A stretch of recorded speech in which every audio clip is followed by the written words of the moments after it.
I'm Jo Moores and welcome to the Jo Yoga Life Diaries. Here at my podcast, we discuss life yogically, as a parent, as a girlfriend, as a sister, as a friend, and we just talk about the ups and downs of life and how we can live a better, more spiritually aware lifestyle. I'm a Kundalini yoga teacher, a children's yoga teacher, a mama, and I'm the founder of the Kundalini Connections online yoga studio. Enjoy the show.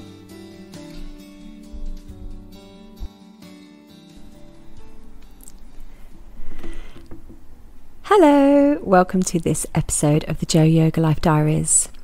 Today we are talking Pranayama. Now, if you've been doing yoga for a while and if you practice with me, you will have done plenty of Pranayama. On the Kundalini Connection Studio, every class starts with a little Pranayama, so you get to practice it. And it's a perfect tune-in and connection for everyone. But you don't have to be a yogi or you don't have to be in a yoga class to do some pranayama. You can do it just right where you are today. And so I'm going to explain to you first what it is and how it benefits you. So the word prana is your life force. Now, prana runs through everything, through plants, the weather, animals, humans. Everything has a certain amount of prana. So as an example, if you're a meat eater and you eat meat that comes from an animal who has had a great life, who's been looked after, who has had a healthy diet, that meat is going to have good prana, and consequently it's going to put good prana into your body as well. If you take a breath of fresh air where you're around nature, where there's very little pollution, that's going to infuse you with a lot of good prana. Okay, so it's a life force, it's a life energy. If you are feeling negative or around a lot of electrical equipment, you're not connected to nature, you're breathing in a lot of fumes, you're eating a lot of processed food, you're not getting a lot of prana into the body, or certainly no good quality prana. So prana is this life force that runs through everything. And Yama means action or to work. So if you break down, it's life energy work or breath work for an easier term. So pranayama's all about the breath. And the reason that it's important is, yes, we know that breathing is important. That's a given. We have to breathe. But it's the quality of breath. That's what counts and that's what matters. And that is what is so beneficial to the body. So healing to the mind, to the heart, to the soul, to everything about you. So every class starts with a bit of pranayama. But like I say, you don't have to be doing a yoga class to do pranayama. You can just sit at your desk and do pranayama. Now, you can do it for a minute and you'll receive huge amounts of benefits. Your body will calm down. You'll receive the oxygen that you require. Your vagus nerve is stimulated, and the vagus nerve is the nerve that stimulates your parasympathetic nervous system, which is your relaxed state. Yes, your sympathetic nervous system is that fight or flight action. So that's your high stress level system. But your parasympathetic is the calm down. And the way to remember it was once explained to me. Sympathetic nervous system begins with an S, as in shit. Whereas parasympathetic nervous system begins with a P. Please calm down. So you really want to kick the parasympathetic nervous system into touch. And if you're struggling to concentrate or you're feeling stressed or feeling overwhelmed, then you need to be able to stimulate your parasympathetic nervous system. And that is done by the breath. That is done by different types of breath that have different results. And to share with you today some pranayama. For a start, in one of my classes, we will always just have a little check-in. So you'll sit still and we'll take some deep breaths in and out through the nose. Okay, so we'll check in with the breath. We'll notice whether it's high up in the chest, whether it's low down in the body. And we'll just ground ourselves into the moment. And that already starts to connect the heart, the mind, the body, the soul. So that is good pranayama. So we'll always start with that. Then we tune in and then we'll do a pranayama practice that will complement whatever it is that we are focusing on in the class. But to give you some ideas of pranayama and what you can do. So the first one is a natural breath. Now, ideally, that wants to be done outside, away from traffic, away from pollution. But I know that that's a luxury that we don't all have. So even just being still and just noticing how your breath is. Try not to change it, but just noticing. Is it up in the chest? Is it deep today? Is it fast? Is it slow? Just noticing your natural breathing. Then there's the deep breath, where you take deep breath in through the nose and then a slow, long exhale out through the mouth. We have Ujjai Breath, which is used a lot in vinyasa and hatha yoga. And this is a breath where you slightly constrict the throat. So think about what it's like when you are steaming up a mirror and you do that. But then you do that with your mouth closed. When I'm teaching children, we often call it the Darth Vader breath because it's a bit...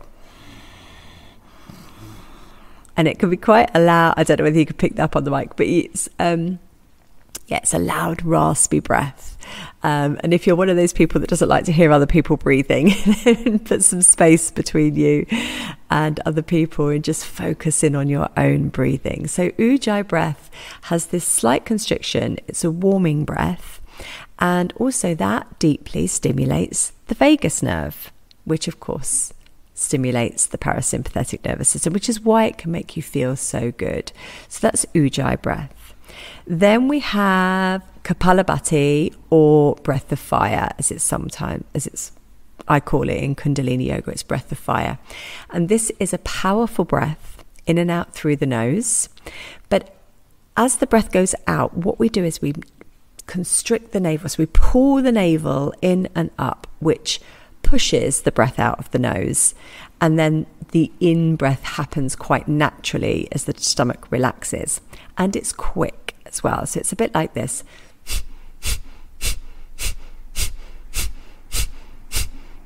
And I know you can't see me, but my navel is pumping and pushing the air out. And that can be done fast or it can be done slow. But it's a really lovely warming breath. It stimulates the second and third chakras. So that encourages determination and willpower and confidence. And it's also detoxifying because of the quickness of the breath. It detoxifies and oxygenates the blood. Very, very powerful. There is alternate nostril breathing, which is perfect for balancing the two hemispheres of the brain. So we have our right side and our left side. The right side is the masculine side of the brain. This is the side that we need for problem solving, for action, for focus. And then we have the left side of the brain, which is the feminine side of the brain, which we need for feeling, emotion, empathy, understanding. And that's the relaxing side of the brain as well. So as an example, if you were just about to sit an exam, you need to be able to focus, but you also need to be relaxed. So you need to balance those two sides of the brain. And you do this with alternate nostril breathing. So we can do this together now. Take your right thumb and close off your right nostril and take a deep breath in through the left nostril. Then take the ring finger of your right hand, blocking off your left nostril, opening the right nostril, and breathe out. Then breathe in through the right nostril. Using the thumb on your right hand, block off the right nostril again, release the left nostril and breathe out. And breathing in. Switch nostrils, breathe out. Breathing in. Switch nostrils, breathe out. Breathing in. Switch nostrils, breathe out. Breathing in. Switch nostrils, breathe out. Breathing in. Switch, breathe out. Breathing in. Switch, breathe out. Breathing in. Switch, breathe out. And relax the hand down, and now just breathe through both nostrils equally. And notice how you feel. And so that balances the two hemispheres of the brain. But if you needed to just strengthen one side, say if you were stressed or upset and you needed to calm down, then you would breathe just through the left side. If you were very tired and you needed a burst of energy, then you could breathe just through the right. So it can be used for all manner of situations. So that's nostril breathing. There's also Sitali breath, which is a cooling breath that is done through a rolled tongue. All breath in and out through a rolled tongue. If you cannot roll your tongue, then you breathe as if you are breathing in and out through a straw. As if you're slurping. Sorry, I realise on this episode you're just listening to me do a lot of breathing. But Pranayama is such a wonderful, powerful tool and practice that you can use whilst cleaning, whilst boiling the kettle, in the shower, driving. It can be used anywhere. You don't have to be on a yoga mat. You don't have to be an experienced yogini.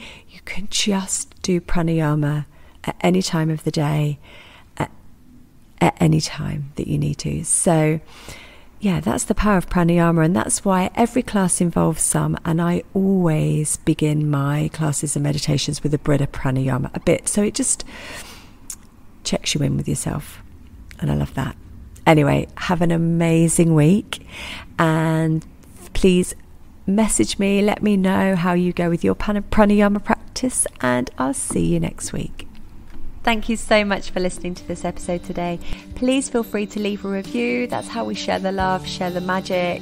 And please feel free to share this episode. If you want any more from me and you want to practice with me, then go to realjoyoga.com and get in touch. I'd love to hear from you. Thanks so much for your time. Thank you for listening. With all my love and light, I'll see you next time.